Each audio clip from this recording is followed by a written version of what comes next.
This is going to be controlled through Kimberly. Is she going to mute us once things get going? Yes. I don't want to start typing or anything and disrupt the meeting. You're live. All right, great.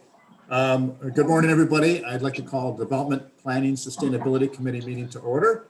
Please note that TV 20 will not be airing this because they could not get into City Hall Public Auditorium, but we are live on Facebook, YouTube channel. So I'm calling the meeting to order. Welcome to Development Planning Sustainability Committee, Tuesday, June 2nd, 2020. I'm Councilman Tony Brancatelli, Chairman of the Development Planning and Sustainability Committee. I would like to call this meeting to order. Madam Clerk, will you please call the roll? Brancatelli. Cleveland. Here. Griffin. Here. Hairston. Here. Bashir Jones. Life. Joe Jones here. McCormick. Present. Mr. Chairman, you have a quorum. Thank you very much. The Development Planning Sustainability Committee hearing is being held during the COVID-19 emergency declaration in accordance with Ohio's open meeting laws as amended by sub HB 197. This meeting is being held using a Zoom platform and is being live streamed on YouTube, and it can also be seen on Cleveland City Council website from Council's Facebook page. In accordance with Ohio open meeting regulations as amended by sub HB 197, notice of this committee hearing was publicly posted. This committee hearing will be conducted as all committee hearings in accordance with the council rules and Robert's Rules of Order. The chair will facilitate the meeting and call on persons to speak. If you wish to speak, please use the raise your hand option on Zoom. Please limit your comments to matters before today's committee. And as is the usual practice, any actions to be voted on during the committee meeting will be done by voice vote, called and recorded by the committee clerk. With that, we are again back here with all the updated information we requested from previous committee meetings regarding our waste recycling and bulk pickup. We have received a significant number of pieces of information from the chief and from the administration regarding the contract that's now being developed to look at our waste stream, and also information regarding environmental and our environmental task force, as well as information around some of our waste and fines and fees that were requested to see the status of what those were. With that, I would like to turn it over quickly to Chief Brown, who will go over the information that we received and then go through the list of information. Chief, welcome. Good morning, Mr. Chairman, to you and members of the committee. If I could, I'll probably just go through a couple of things at a high level, but I think it's instructive that we kind of take a good look at what the scope of work will be for the consultant GT Environmental as they look at really not just our recycling program, but our entire waste stream operation. And I would say that even in the face of what they propose, the impacts of COVID-19 certainly have also had an impact on that. And so it is quite possible that some of the scope may change just as a result of some of the requirements that will be in place in order to safely and efficiently collect and dispose of waste as we go forward. So the project itself basically is going to be divided into 3 phases. There'll be an evaluation and recommendation for improvements. There'll be an implementation plan for development, and there'll be an opportunity for implementation plan assistance. And so, it all starts with them requesting and getting information from us to review and assess the current operating system. As you might well surmise, they'll be looking at, as I said, curbside trash pickup. They'll be looking at recycling. They'll be looking at bulk pickup. They'll be looking at leaf and yard waste collection. They'll do some and give us some insight about recycling drop-offs, some insight about multifamily housing, and even our commercial services program. They'll look at the impacts of illegal dumping in the city of Cleveland. They'll look at education and outreach, and they'll look at equipment utilization. So each of those areas will require that they do a lot of review of data and assessment of what the data says versus kind of looking at how we operate day to day.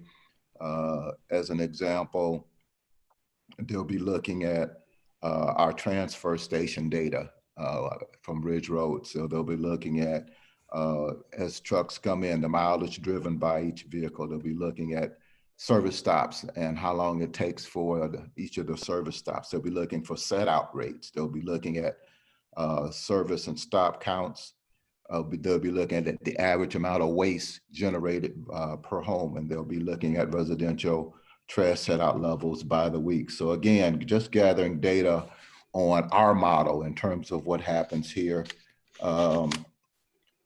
That'll be facilitated or followed by a number of things.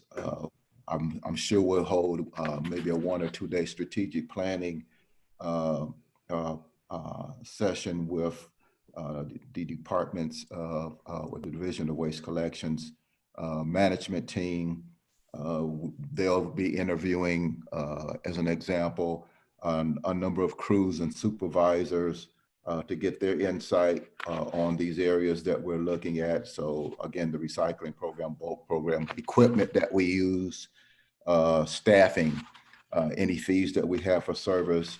And the one thing that we're going to be adding and talking about as part of the scope, a review of the whole market for circular economy, because one of the issues, and I'll probably defer to my colleague, Mr.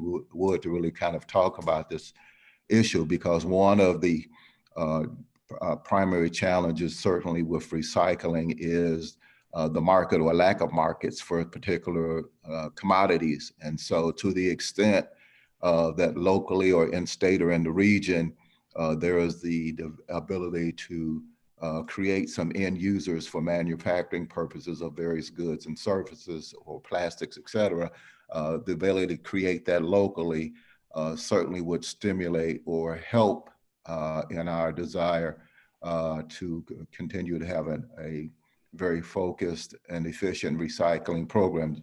Jason, you want to add anything to that before I move on? No, yeah, I think that it's a pretty good summation of what we want to try to accomplish. The market is tight for certain materials. For other materials, there is a market there where there's economic value associated with those things.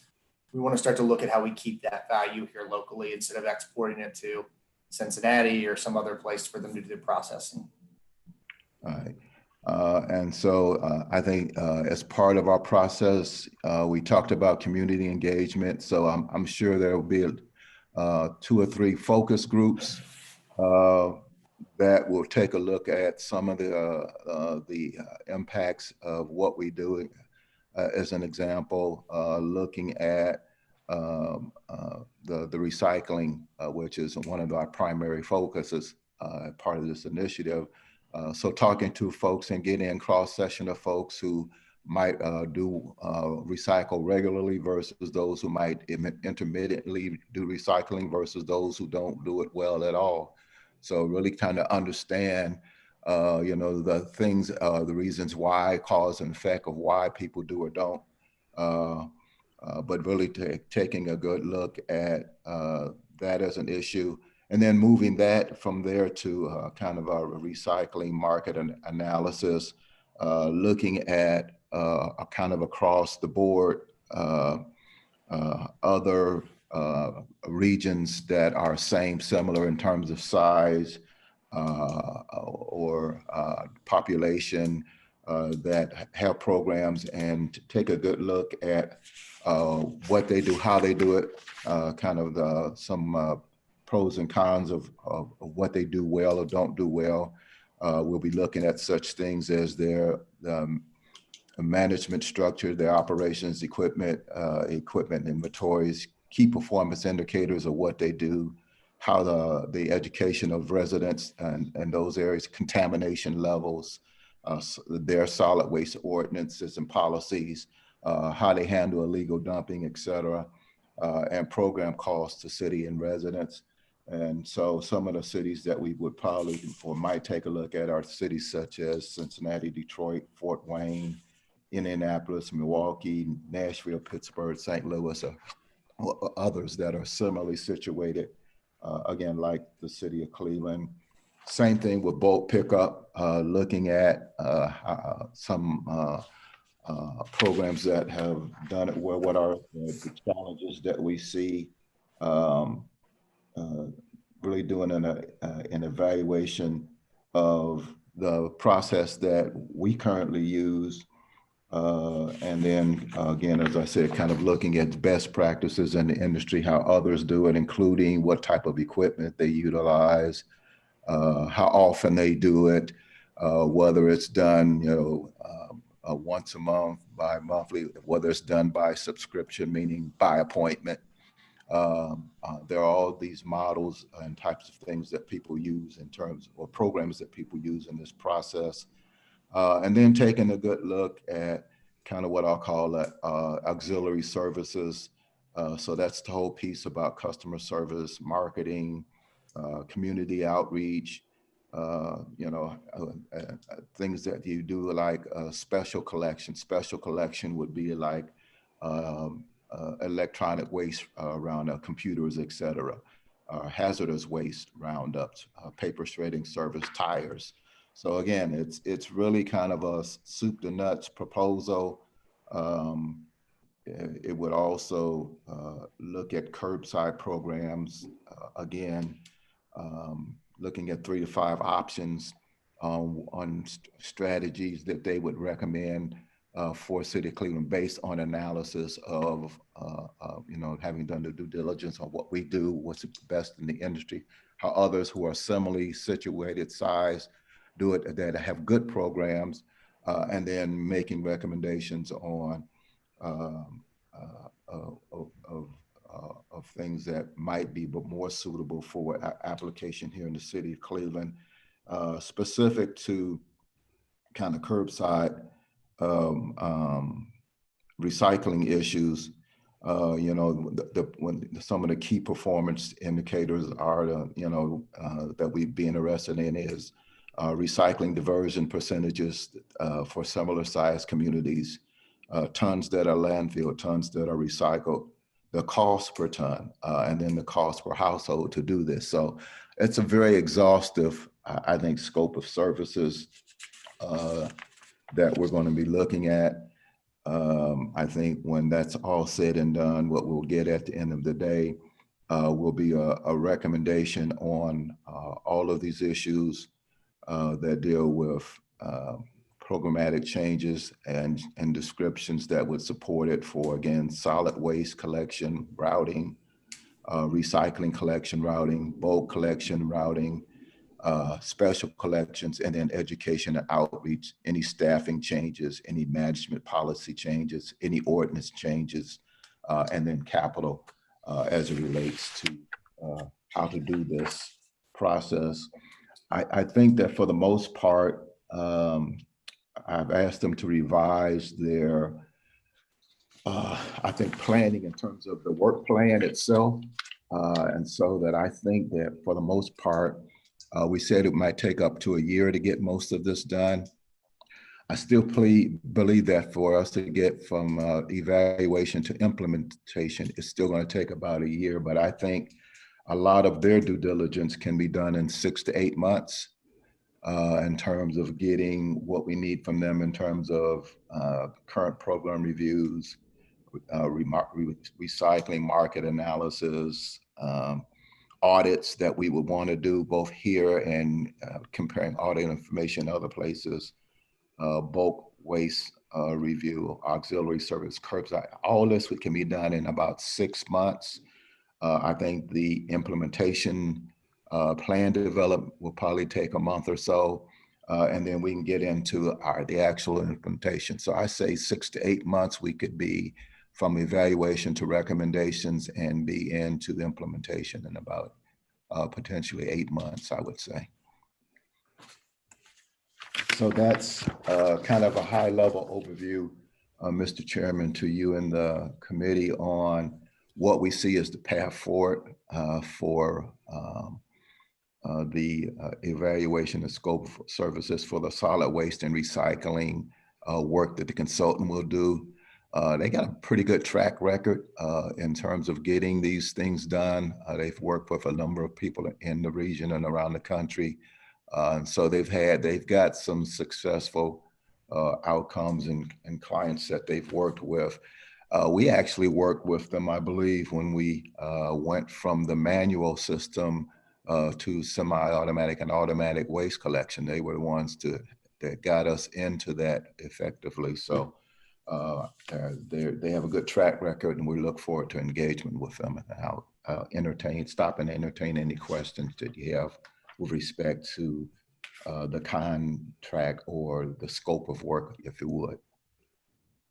So we have a couple different components for today's agenda. Specifically in the contract, we'll have some questions right now regarding the contract. So just to clarify, we're not in a contract yet.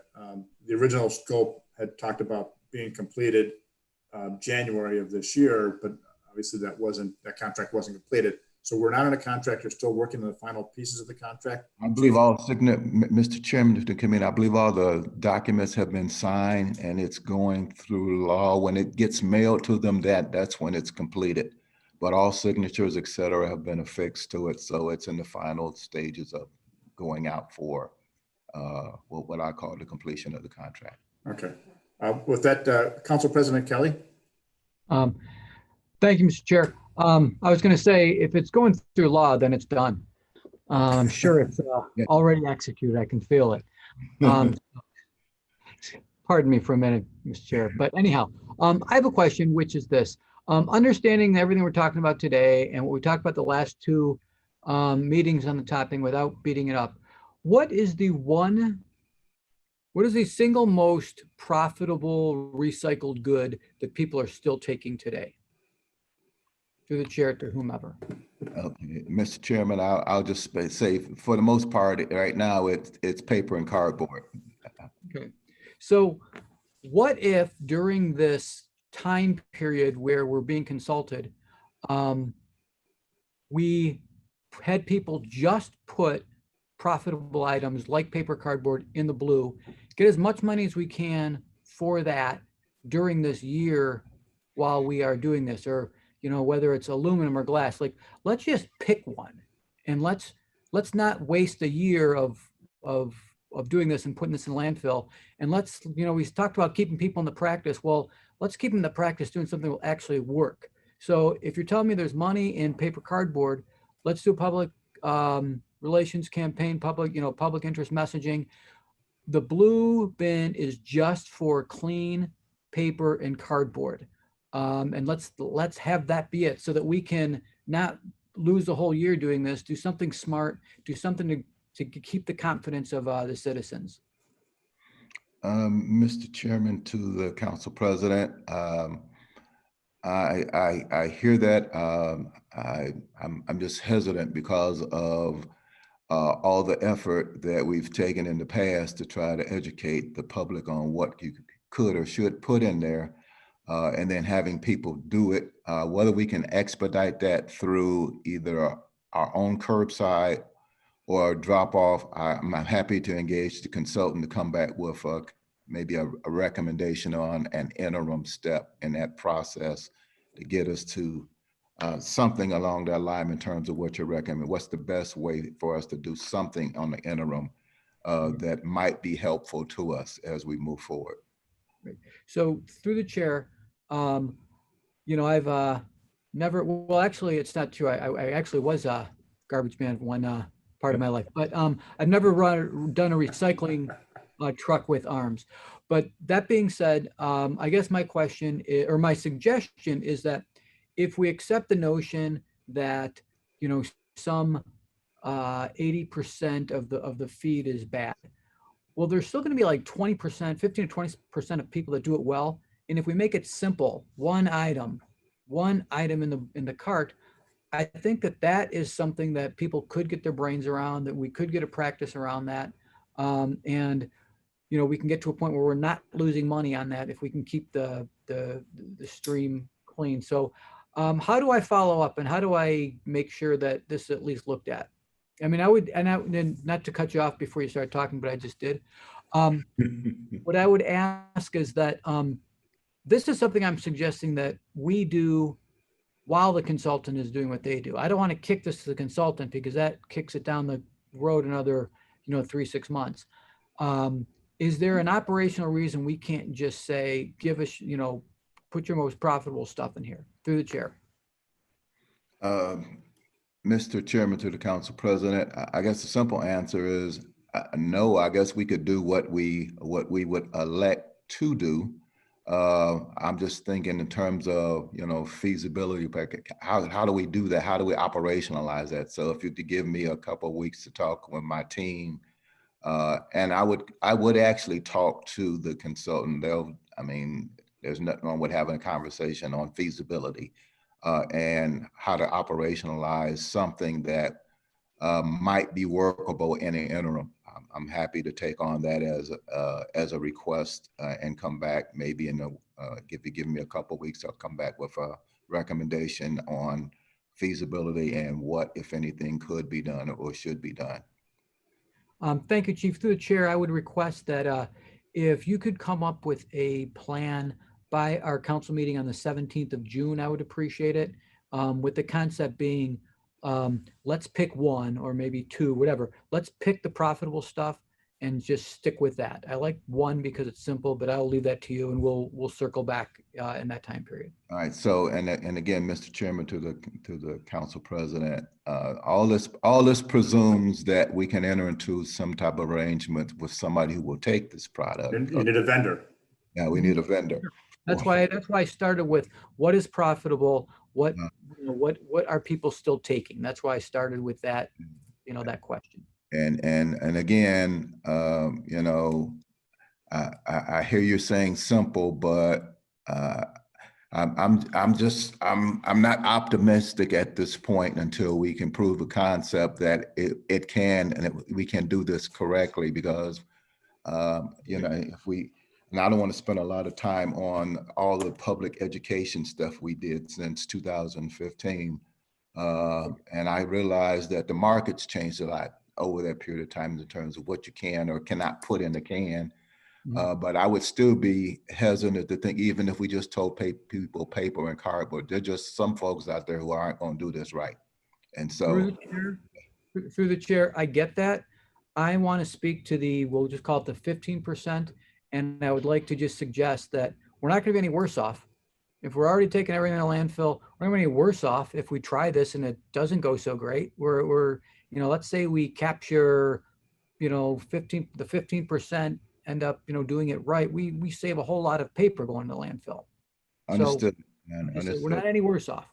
Okay, we're not, but again, there are some elements to this that have to be put in place. As Annette said, there has to be a recipient, a vendor, somebody. Yeah, understood. That's why the first question. Okay. So, thank you, Mr. Chair. Thank you. Councilman Matt Zone. Thank you, Mr. Chairman. Thanks again for hosting this meeting. Good morning to everyone. Through the chair to Chief Brown and Chief Woods, just a couple clarifying questions about the process. Chief Brown, you had said roughly 8 months, so that brings us, hopefully, we think just after the first of the year. We're talking what, maybe January, February of 2021, we're going to have their findings. Is that accurate? I think that's accurate. And with respect to the, once the consultant is on board, you envision, maybe multiple day strategic planning session with key stakeholders with inside City Hall who work in waste collection and other, and 2 to 3 focus groups in the community, which is great. I'm glad you're going to have that component to it. I would welcome and encourage, strongly encourage, that we have an opportunity to have the consultants meet with city council members to get our perspective on this. Again, this program was birthed by city council. I don't want the administration to lose sight of this. But for the work of Jay Westbrook, our former colleague, and several other council people, that's why we have a recycling program.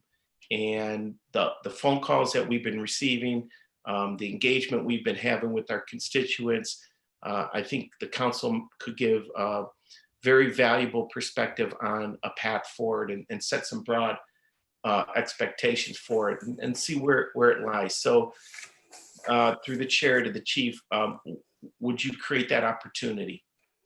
Mr. Chairman, to the councilman, I'm happy to work on that. I would remind the councilman that this is not just a review of the recycling program. It is the entire waste stream operation. So it is solid waste, it is recycling, it's bulk pickup, it's yard waste, it's the whole entire dynamic of what we do. Yeah, no, fair enough. I agree, Chief. Absolutely. I mean, for the past 10 years, I fund a dumpster program. I don't even know if you're aware of that. Separate from the 5 free dumpsters you give me to put into the community, I pay for dumpsters. So I appreciate it. This should be looked holistically.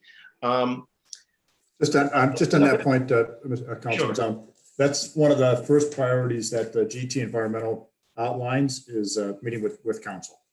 It's Okay, within beautiful. their scope of work. Thank you, Mr. Chairman. Through the chair to the chiefs. In the interim, I just want to build off what Council President Kelly was talking about. Like, is there one thing we can do and kind of do it well? I believe if we put the right systems in place in the short term, people are really committed to environmental stewardship. I think we need to reinstitute drop-off locations with some sort of caveat at whether they're at firehouses or rec centers, and that the facilities are locked up. People will bring their paper, people will bring their aluminum. And I know that we had so much cross-contamination because we just placed dumpsters indiscriminately all over our city. There was no quality control mechanisms in place to make sure people weren't throwing half cans of full paint in there and oil and all the other stuff. So I would strongly encourage the administration to think about what quality control mechanisms can be implemented. And let's have strategic dumpsters throughout the city, maybe one location in every ward, so it doesn't overwhelm the system. And I guarantee you, if you have good quality control measures in place, people will bring their plastic, or people will bring their paper, people will bring their aluminum cans, and maybe they're separate dumpsters. But is that something in the short term, while we're going through this process, you would consider? Mr. Chairman, to the councilman, we have studied exactly what you're talking about. We've talked about drop-off points for commodities, if you would. Paper, cardboard as an example. We do also agree that that only works if it's someplace that is either manned or under some type of surveillance. So we agree that, otherwise it won't work. We experienced that before when we did the Abitibi thing. So we have it. We got a track record on that. So we agree that that's an opportunity. Whether or not, I know there are at least 7 fire stations that are collecting aluminum cans, et cetera, to the extent that that could be expanded around the city. Again, I think we talked about this in one of the prior meetings, the whole discussion around commodities and whether or not there's an opportunity to strategically collect them in an interim. So again, I'm happy to come back at our next discussion and talk about what we would recommend as a path forward, as an interim step on how the city could accomplish some level of environmental stewardship with respect to recycling. So. Excellent. Mr. Chairman, could we put that kind of in our bucket, like follow-up list to make sure that we follow up on drop-off locations for the next? And what I would add to that, if I may, Councilman, is we can have, but I asked Joe Tytron and one of our staff to do a little research to see, I mean, there's a significant number of drop-off locations throughout the city now, with church groups, civic groups that have Riverside or one of the agencies that collect cardboard and paper. I'd be curious to know what kind of income are they generating from that? Is there a relationship that we can have with those different organizations? Because that's what I'm personally recommending right now, is I'm telling my residents, take all your cardboard and paper. That's why we put that map up on our website, so that we're not dumping it in a waste stream. So those who are diligent can take it to those locations. But yeah, if we can add that along with that pinpoint, Councilman, that would be great. Very good. Mr. Chairman, I just have 2 more points and then I'm done. I have a suggestion, Chief Brown and Chief Woods, with our consultant. City Council at some point later this year is going to probably adopt single-use bag legislation. I appreciate, I was a skeptic early on, but I've been very impressed with the group that Council President Kelly pulled together. I think the ordinance is very thoughtful and it gets to the heart of the matter and really addresses single-use bags. I'm wondering, at some point that ordinance is going to have to become effective, and we're hearing a consultant's report probably not going to be ready until the first quarter of next year. It might be really cool if we could roll out at the same time this robust single-use bag policy at the same time we roll out a robust recycling program, and kind of sync those things up and then work for like 3, 4, 5 months in advance of the effective date with smart education and community outreach. I think that is just a recommendation. I don't necessarily need a response right now from anyone unless somebody wants to comment on it, but I think I would like to see those two sync together. Could be really good for the city. And then just last point, Chief Brown, at some point, are you going to talk about bulk pickup in this presentation, or Yes. Mr. Chairman? So Yes. I should Yes, we are. on that. Okay. Yeah, this is just a contract piece. Okay, got it. All right, thank you, Mr. Chairman. Thank you. Councilman Charles Slife.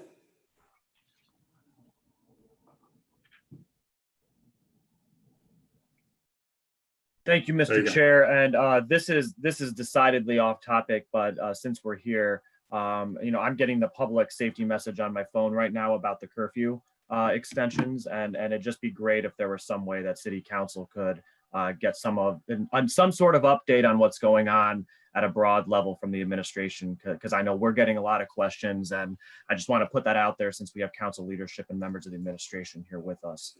We'll put that on the council president's list of things to All right, follow all up right. on.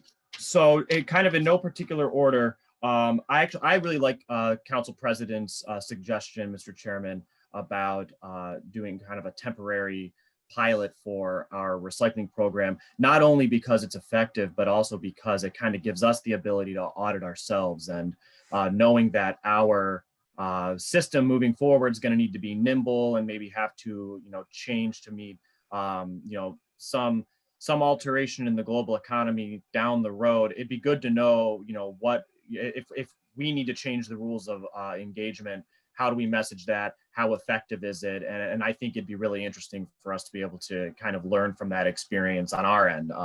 So if Chief Brown, just to kind of echo Council President's suggestion. Additionally, I think that I looked through all the information that we received, and thank you for sending that over. Through the chair, I'm curious if, through the chair to Chief Brown, the fines that were issued in March and April. Now, I know that none of those are for recycling, but I'm wondering if the consultant will be looking at kind of the locations of fines and doing any kind of trend analysis off of those. Because in 2 months, I know not all of these end up being issued. Many of them are forgiven, but it's $90,000. So we're talking over $500,000 a year of fines. And it'd be great to kind of understand if there's any trends that we need to design our program around or to react to, so that we're not, being accused of fleecing residents, for money. Mr. Chairman, to Councilman Slife, I would just respond by saying that in general, the consultant will be looking at set out and they'll be evaluating routes. And so we'll be able to understand what is happening in terms of set outs, tonnage, et cetera, by route. So yes, we'll have a good indication as to where we have challenges in terms of compliance or set out or things outside cans, et cetera, things that are outside of what the codified ordinance allows for. So yes, we'll be gathering that data. That's another data point that will really inform us as to where and what type of community or customer outreach has to be done in targeted fashions. So I think that's where you were going. I exactly. And, you know, we do a lot. I've done a lot in the past on kind of the building code side of, you know, tracking properties, and it's really effective to have parcel numbers. So I think with a lot of the existing resources we have, we can figure out a lot of information. It's just kind of doing a quick little bit of a data entry. My final question, Mr. Chair, and this is kind of building off of Councilman Zone's piece. In the proposal, it's page E12, the consultant talks about this optional task of residential engagement. They kind of outline how they'd have a couple of different events and recruit up to 12 participants, expect that 8 would show up, pay them $100, and really try to get through an intimate setting, get a sense of how people are recycling or putting out their garbage. I understand the value of that smaller setting and kind of creating the financial incentive, but I really think that the broader community is looking for a way to engage in this issue more deeply. So to the extent that that there will be community meetings, and whether those need to be hosted by council, I really feel like there's a desire and a value to having something in addition to what's within the proposal. So as this contract is being negotiated and the relationship is being developed, I'm hoping that that's something that can be built in more explicitly if it hasn't been to this point. Noted. Thank you, Councilman.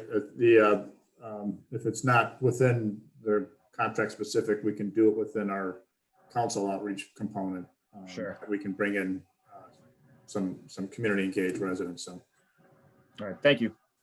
Thank you. So we were looking at a timeline, hopefully within the next, I think, Chief, as you said, 6 to 8 months, looking at the 3 different phases of evaluation, implementation, and then implementation assistance. I think the issue about having to find a vendor that can take our material certainly is going to be an outcome, whether we look at taking our material now, if we go down that path of just doing cardboard, or even after we go through this process of getting through our consultant review, we still have to go out to bid for a vendor to take our material. So we're still adding more time going through that bidding process. Is that correct?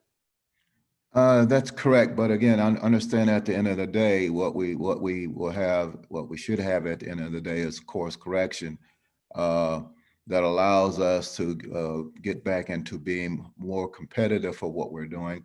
And then understanding that when we talked about one of the things that's added at the end of the process is this whole discussion around the circular economy. So really not really being wholly dependent on, national vendors, et cetera, to determine what price and what commodities and where the final destination is, but really being in the position to get a win-win out of this, which is not only finding an outcome for these commodities, a home for them, but to the extent that they can become part of the ability for product development or product in use or reuse as part of a local circular or regional circular economy really gives us a kind of a short and a long-term outcome in terms of knowing what our future is going to be.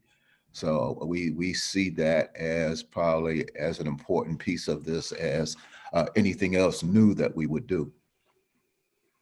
Great. And I think a another big, when we talk about timing, not only on the outreach on what we can expect for commodities that we're going to be putting in our stream, it is that public education part. And you had outlined in your response back to council a lot of checkpoints where you had public education.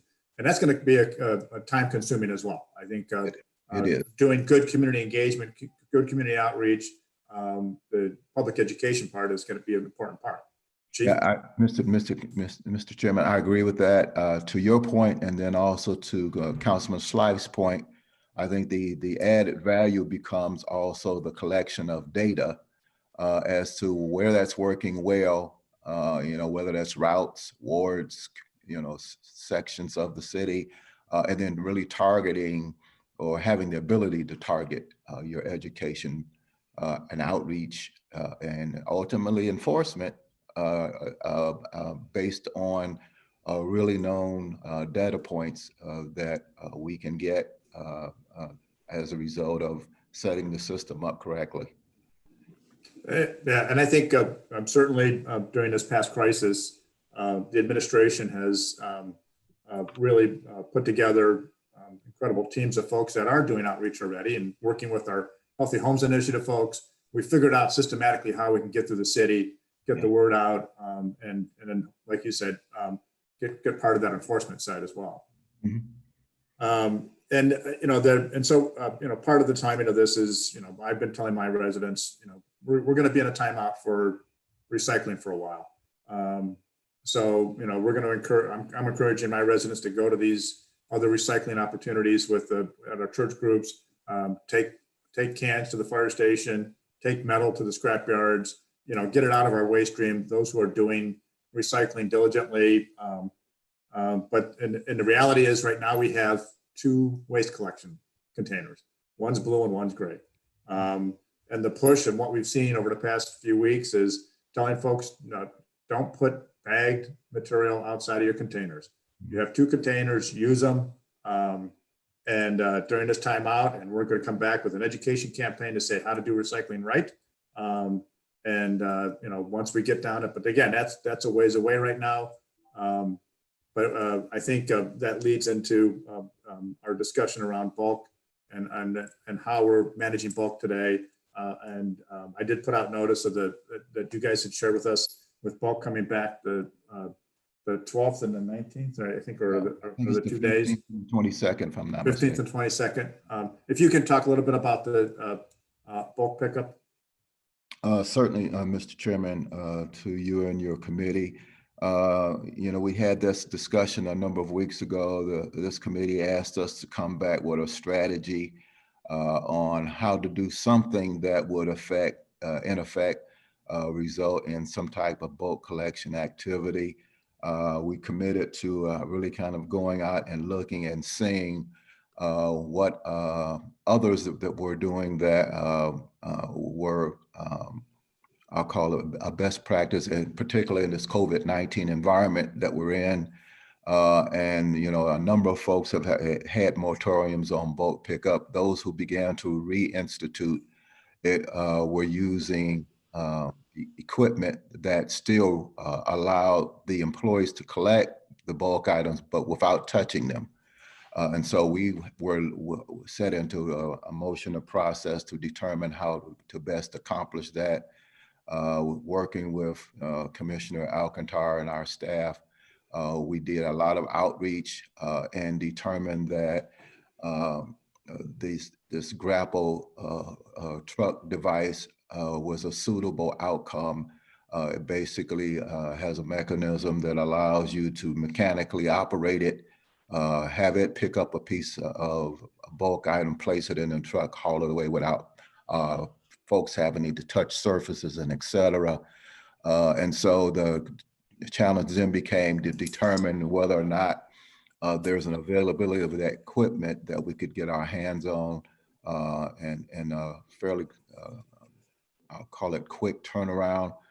We did canvass the industry and came across several vendors that had the product, but our challenge was having enough units for the 3 districts that we had, we finally settled on the fact that we need a minimum of 8 in order to do this citywide in an effective manner. We have a vendor who gave us a very good quote on doing that. We actually got 3 quotes, and we got a very good quote on the 8 units. We have the ability to lease them with the opportunity to purchase them. I believe the first year, anything that we would do in terms of costs that we pay for leasing, 70% of that amount goes towards purchase price. Second year, 60%, third year, 50%. So I think you'll probably hear more about that tomorrow. I believe there's a piece of legislation that was submitted to actually give us the authority to enter into a lease with the ability to purchase these pieces of equipment. So that if that passes, the vendor has already committed to the fact that as soon as we give them the financial commitment that they have trucks that are available, we can get them as soon if we get the authority this week as the end of this week. Takes about a week, I would say, for us to do training because we have to train our personnel on the operation. And that's why we set a target at the 15th for initial kickoff of starting up bulk collection again. It would be with the proviso that people would still sit out only 3 items, but we would do it on the 15th, the week of the 15th, and also the week of the 22nd. So it would do it 2 weeks in a row. And then we would also be looking at doing it 2 weeks in July as well. And so that's what we are looking at. We believe that in addition to providing us the ability to safely and efficiently collect bulk items, that this equipment can be used in a lot of another initiative that we have where we're going to a lot of illegal dump sites and picking up large objects as well. So this equipment can be used for the end loader initiative as well. And there are several hundred of those locations that we pick up a year. And so we would have the ability to use that equipment to facilitate that strategy citywide. And so that is kind of the long and short of what we see as an appropriate response and strategy to reinstitute bulk pickup, but do it in a way that's efficient and safe for our employees as well. And so right now, in terms of communicating to our residents, so we're looking at the 2 weeks in June, and then we'll get a message back on what 2 weeks in July that we might see that instituted. That's correct, sir. Okay. The same set out guidelines that are posted online are the same set out guidelines for bulk. That's correct. That people adhere to. That's correct, Mr. Chairman. Okay. So do I have questions around the bulk pickup side? Councilman Zone, did you have a question? Yeah, thank you. It would be good to just, if we can, I would assume thank you, Mr. Chairman. I would assume the administration is going to put out some release. I'd like to communicate to all of our, since there's different days in multiple neighborhoods across Cleveland, it would be good if council can proactively help let people know that this is coming. Talk about, through the chair to Chief Brown, what's the communication going to be component going to happen, and how can we proactively get out in front of it, weeks before this happens and occurs?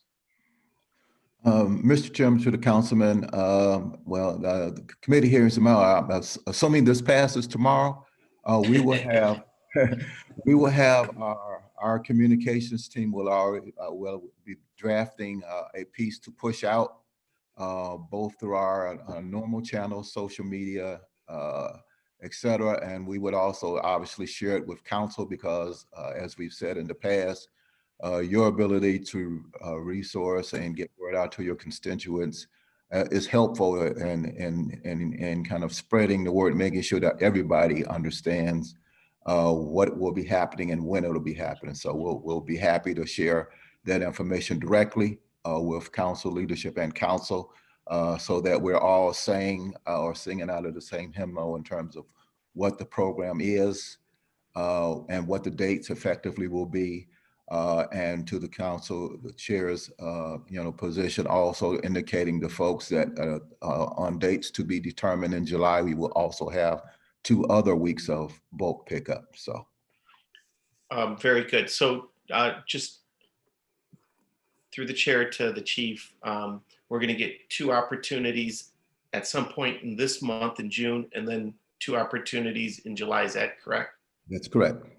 Okay. Very good. Thank you, Mr. Chairman. Thank you. And as was mentioned earlier, the GT Environmental is going to be looking at bulk and all those as part of his consulting, including things like leaf pickup, all the different components in the waste stream. So on that point, you mentioned the contracts in the law for certification. The scope of work that you sent us, is that pretty reflective of what that contract is?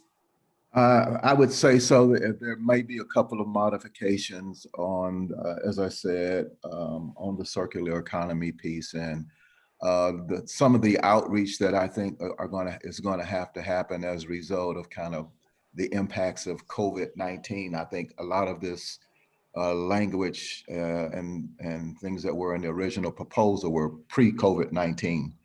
And so we want to be smart enough to kind of figure out what are the impacts, what are the lessons learned from not just here, but nationally on what's impacting waste streams. And then what are the things that we need to do to be compliant with best practices in the industry, and how to use data really to kind of inform not just what we're picking up, but size of routes,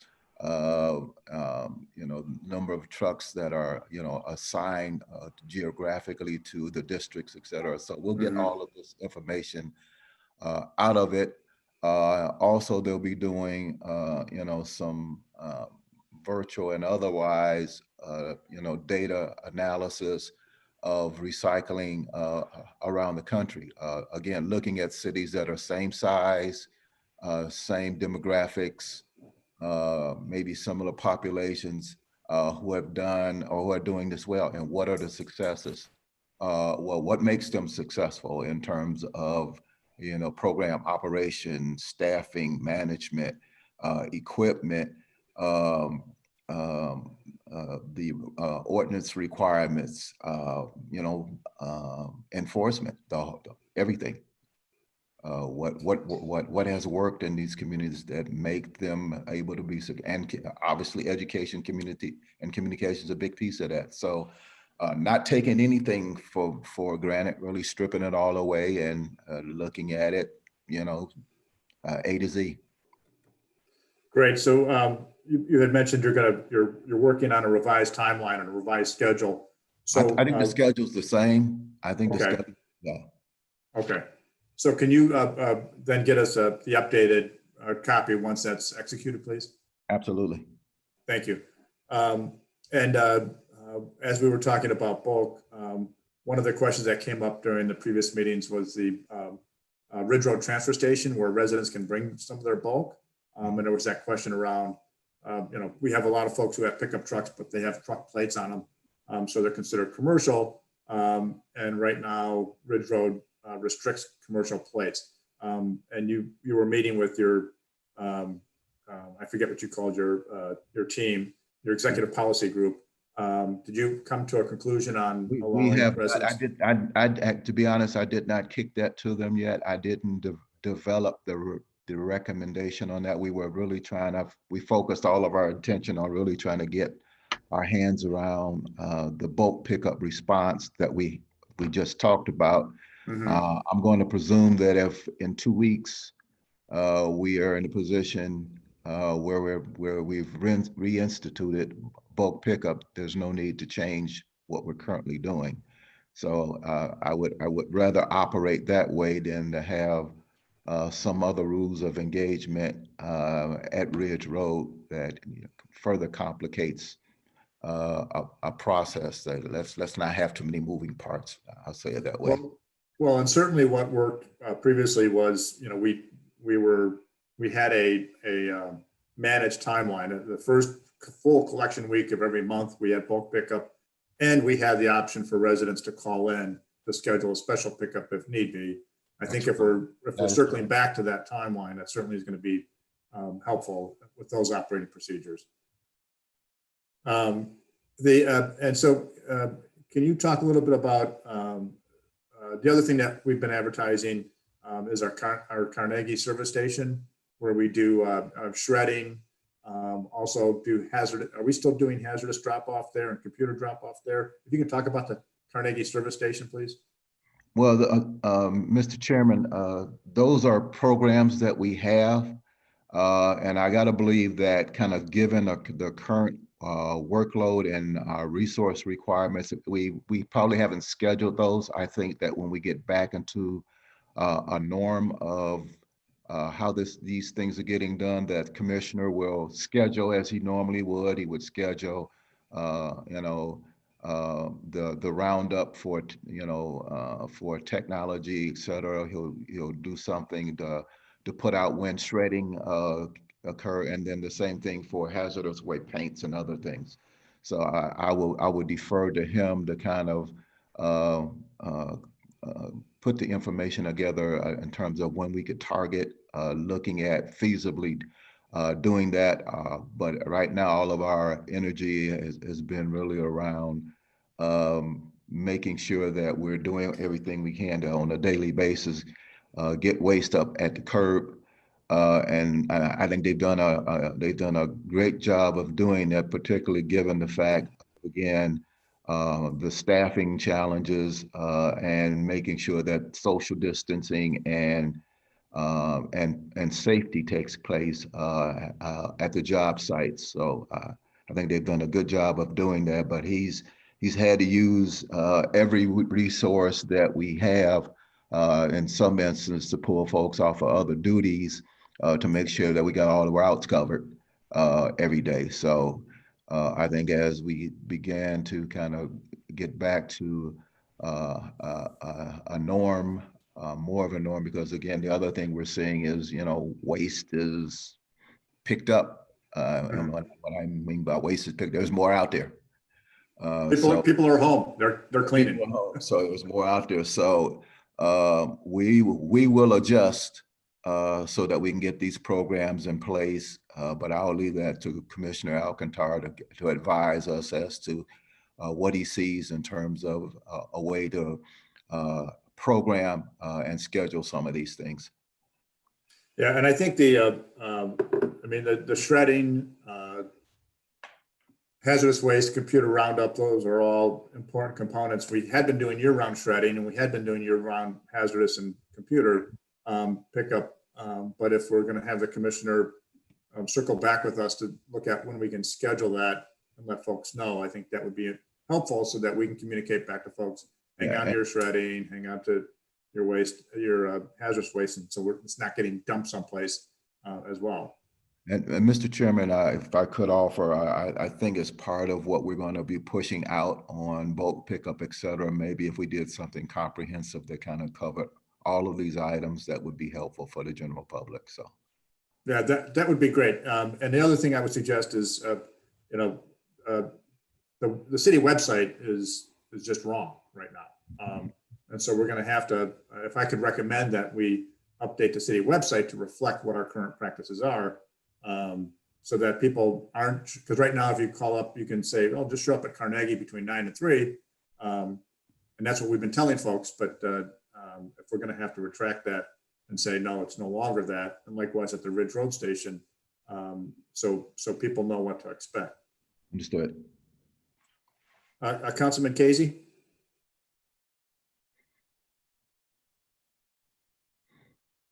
Thank you, Mr. Chairman. never fails. Knock on the phone. Yeah. First of all, I want to thank you for taking this up through DPS. I think this is something that should have happened a while ago, but I'm glad that you took the initiative to take this whole project on through DPS. My question is to the chair, to the chief, how many of these trucks are we looking at leasing to own? Mr. Chairman, to the councilman, 8. Okay. So we know through past council meetings that staffing at the waste department has always been an issue. And I know you kind of just touched on that. Are these 1-man trucks or 2-man trucks? Do we know? Mr. Chairman, I don't know the answer to that, but I do know that we staffed the trucks that we did the bulk pickup on. So between that staff and any other, I mean, we'll deal with the staffing issue, whether that means we need to add bodies specific for that, or I need to utilize some of our other resources. I know the director and the commissioner are listening. So we'll make sure that we have the staff that are needed to occupy this equipment. All right. I just, Mr. Chair, to the chief, I just hope we're not setting ourselves up for something that we're not going to be able to handle, or that one aspect of the waste department is going to suffer because we've got to do a 2-week blitz, to get all the bulk picked up, and that we're not going to overextend our staff that's already there. We already know that the waste department is understaffed almost daily, just with call-offs or people being on medical leave or whatever. But I just hope that we're not going to get to the point where we're going to try to get something done in a 2-week period and then have another aspect of the department start lagging behind, or guys are going to be working for 10, 12 hours a day, whatever it is. And we're just going to get into a staffing fiasco when it comes to trying to catch up on, unfortunately, what we've had to go through the last 2 months. Mr. Chairman, to the councilman, if I could, that's the reason why we are keeping the limit at 3 items as opposed to changing that, because it's the first time we'll be using this equipment. So it's going to be a little bit of a learning curve for our team to get this done, get it done efficiently. That's why the 2 consecutive weeks of 3 items set out is being done. I am mindful of the issue that you're raising. So we will make sure that the staff that needs to be there for this operation gets addressed. As I said, normally when we did bulk items, we had additional trucks that we had to set out for that. We staff for that. So we will be ready for that when June 15th hits. We will make sure that we have the proper number of personnel to make sure that this works efficiently. Okay. And then just to reiterate what Councilman Zone was saying, Mr. Chairman, to the chief. So the week of the 15th, I'll have a bulk pickup week, and again, the week of the 22nd. So we're doing the whole city for 2 consecutive weeks. That's correct, Mr. Chairman, to the councilman. All right. Thank you, Mr. Chairman. Thanks, Chief. Thank you, Councilman. And then likewise, I just on the staffing thing, we talked about this for the last couple of meetings, still sending 2 trucks down the street, one for bulk pickup and one for one for waste and one for recycling, even though it's all going to the same location. It does sound like a staffing and vehicle issue. I was in Councilman Joe Jones's ward yesterday, and saw 2 trucks going down the road back to back, one picking up blue, one picking up gray. I'm not managing that division, and I couldn't manage that division. But it's just still, perception from the public side, all going to the same location, and it's going to be going that way for the next 6 months to a year. Is a challenge when you talk about staffing and talk about wear and tear on vehicles. So anyone else on the bulk before we move on? If I could, I think we're pretty much have gone through all the information, and just want to reiterate We still are going to fine people who are putting excess of set outs. The list of fines that you had, okay, I have you, Councilman Jones. The list of fines that were put out recently that you provided for us were mostly excessive. We're not fining for recycling anymore since we're not doing recycling. But for people who are putting excessive, it still is a challenge. We're not picking up stuff outside of containers. So I want to remind folks that you can't just dump a tree lawn full of stuff out there. But we're going to go back to what our original recycling and not recycling, but our original waste collection is keep it in those containers, and or your leaves bagged, branches bundled. It's all up on the website. Councilman Joe Jones, you wanted to get in, please. Hold on one second. We'll get you unmuted. There you go. Oh, wait, you muted yourself again. There we go. Okay. Thank you, Mr. Chairman. Just wanted to make sure that I'm on the same page with everyone and to the chief. So what is the actual day that we will, or week or month, we'll actually start the bulk pickup? Mr. Chairman, to Councilman Jones, our target is the week of June 15th and the week of June 22nd for the month of June. And then we will advise council of the 2 weeks in July that we will have bulk pickup as well. But it's going to start June the 15th, and then it's going to be continuous all the way for the conclusion of the year? Yes, sir. That's correct, Mr. Chairman, to the council. Okay. And so then how will we get this information out to the public at large? Mr. Chairman, to the councilman, the administration, sir, of course, will take the lead in putting together information on the dates that bulk pickup will take place. We will push that out through a number of media, social and otherwise. We will also provide that information to City Council and would hope that City Council would help in facilitating pushing that information out as well. More is better, but we will take the lead on providing the information as to what we will be doing on bulk pickup. And as I said, our intention also would be to push out information on the roundup for technology, also for shredding, and also hazardous waste. Is there a possibility, Chief, that we could do a robocall? Mr. Chairman, I won't say never, but I would prefer to use the conventional means of doing this. I think if we can flood the airwaves and social media, et cetera, and use of council with this. I know the community has watched this. I know the local news has been watching this. So I expect we'll get pretty good outreach on this. As long as the message is the same and consistent, I would expect that everybody will be knowledgeable of what is out there. I think the fact that we're going to do it 2 weeks in a row gives people 2 shots at it, or if you missed the first time because you're not informed, you'll get it the second time around. And again, the same thing in July.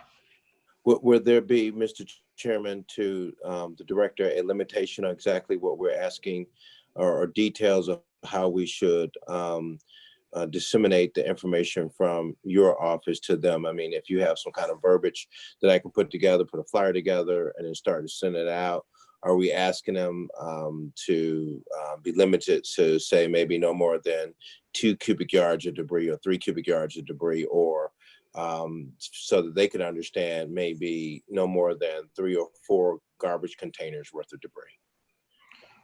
Mr. Chairman, to the councilman, if we're talking bulk items, it is 3. That's the max, 3 bulk items.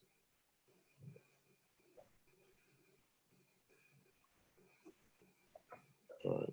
And you know, so when you get ready to start doing this, have you already got everything in place so I can start putting together a flyer to get it out there, Mr. Chairman, to the chief?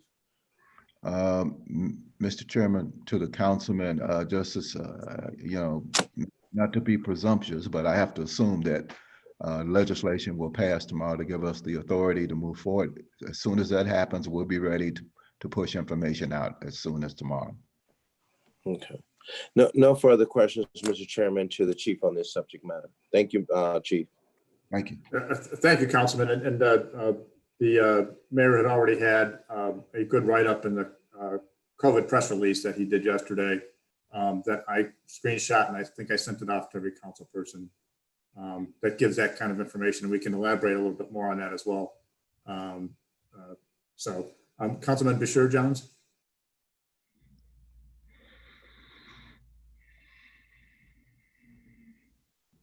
Thank you, Chair. Chair, to the chief, you said that as far as getting the word out, as far as communication, I'm really interested in what that looks like, because it seems to be at times a communication gap, and you know, residents are still asking the same questions. So I just want to know, how can we be of assistance and you know, and maybe pushing the message to those who may not be or may not have access to, you know, how you're giving the message. So how can we be of assistance to you and the administration? Mr. Chairman, to the councilman, thank you for the question. As I said, the information that we're going to put together, we're going to give to council leadership and to council. So as soon as we're releasing it publicly, you're going to get it as well directly. So you'll have our message that you can then take and put in whatever format, outreach strategy that you desire. So.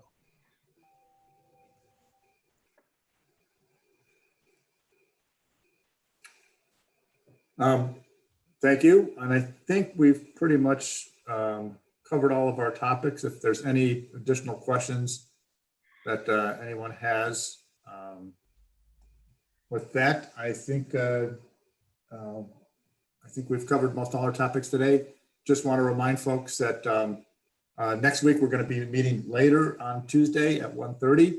We're going to have a presentation and update from Community Development Director Tanya Maness around our community development corporations and our third-party CDBG awards. We're also going to have a presentation around our rental assistance and some of the CARES Act funding. So we'll be able to get all of our updates, and that'll be Tuesday at 1:30, just to accommodate all the different schedules. Councilman Joe Jones, you had a comment? Will we have any miscellaneous that we could talk about? Miscellaneous session? Regarding waste collection? Regarding a number of issues that's happening in our territory that we need assistance and help on. With this division? Will we be able to have, yes, it's with this division. Okay, if you have a question around waste. Well, it is an issue. It's an issue within the chief's system. We're having a really difficult time. I know that, you know, they came to our neighborhood and cut the grass. Our neighborhood was one of the first neighborhoods, but our grass is like on average, anywhere from 3 to 6 feet. I'm being inundated with phone calls. And I've had this issue for the last 2 years, and there has been no improvement at all. We're going on the 3rd year, and this really looks bad for our city. It makes my neighborhood looks like it's abandoned and vacant, and there's no services being rendered. And this is now my 3rd year, and I know that we've increased money to that division. I don't know what else to do in a situation like this, Mr. Chairman. So I don't know how to, resolve these issues, but it really makes us as elected officials look horrible when we can't deliver getting a vacant lot or a vacant property cut. And I'm having this all over the neighborhood, in addition to illegal dumping. And so I'm maxed out spending my own personal finances and picking up debris throughout the neighborhood, cutting grass for the last 2 years out of my pocket. I just don't have the funds. I need the help from the administration to be able to help me resolve this issue. And when I served before, I never been through this kind of an issue with our vacant lots. It never was like this ever. So this is the first time I'm going through this. So I'm scratching my head and like, what can we do to resolve this issue so it's not a continuing situation year in and year out? Yeah, and I would, we could talk to Chairman Ken Johnson under Municipal Services to see about having an update around that. I'm glad you got a cut at the beginning of the year because Ward 12 hasn't had a service cut yet. So, but I will reach out to Chairman Johnson and have him talk through Municipal Services about lot cutting and getting an update on that, if that's okay. That's fine. I mean, but Okay. at the end of the day, if we just talk to him, and we still have the same results, the issue is how do we change this? Because right now it's not working. Okay, thank you. Any other, Council President Kelly? Thank you, Mr. Chair. Before we close, I just wanted to let everybody know to check their emails. I'm going to send an email out with just some run of show stuff for tomorrow. This is going to be asking everybody's patience. We're going to do committee of the whole and then council meeting. So it's going to be a longer day for the council meeting.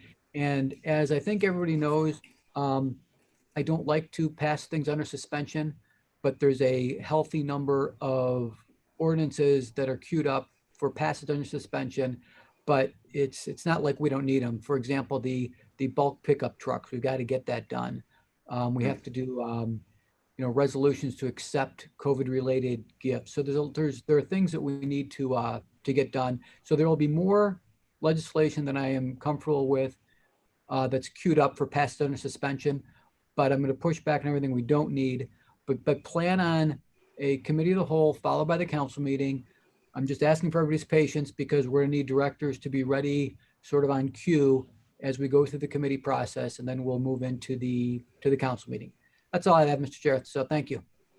Thank you. And everybody should have had, we've been getting all the legislation from Kimberly. Thank you very much. And from our staff, I want to continue to thank our staff who are constantly figuring out, working remotely, working in City Hall, outside of City Hall, locked out of City Hall.